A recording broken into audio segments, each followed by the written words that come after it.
It's been a while since the launch of a new Australian airline to the aviation industry. That's why there's a lot of excitement surrounding the upcoming launch of Bonza, a low-cost startup with the ambition of truly taking the industry by storm, with routing that will give its customers something different to the currently existing airlines on the scene, like your Qantases and Jetstars, also Virgin Australias.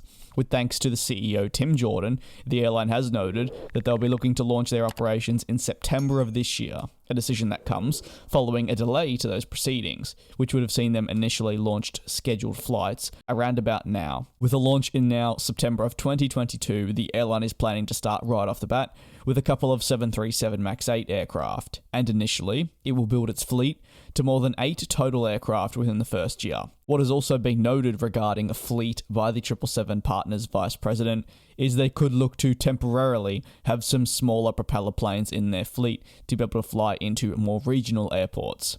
This directly ties in with their overall business model, which has definitely intrigued me.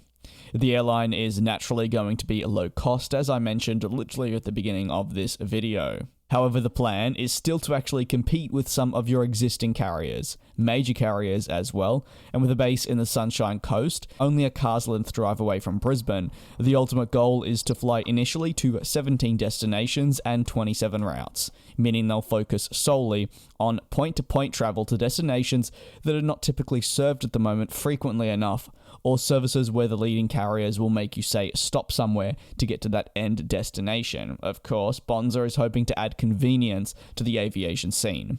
Through maximizing in-flight sales, Bonza plans to offer an experience you won't find on any other carrier, with an app that essentially allows you to book flights similar to Uber. One of the main points which I've taken away from the launch of this airline that's definitely left me wanting to learn more and probably try it out for myself when I do head back to Australia.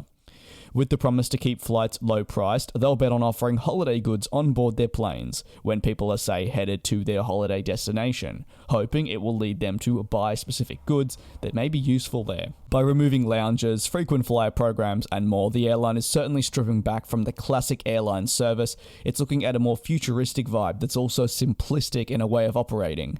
They've been able to fill vacant roles in their operations and go on a massive hiring spree thanks to the employees that had been furloughed during the pandemic by the likes of Qantas, meaning the experience is rich at the airline, with many people coming in already having prior aviation experience, whether it being in executive levels or just as simple as working with the airline in cabin crew and more. They've likely been let off by an existing Australian airline and will now be taken up by Bonza.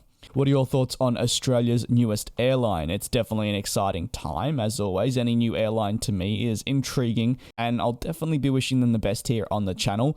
And when they do launch and when I am back in Australia, I'm definitely going to be taking the time to review them here on the channel and give you my overall thoughts on the experience that they provide in comparison to, say, a Jetstar, Qantas, or Virgin Australia. Thanks very much for tuning into this video. Do take care, and I will indeed see you next time.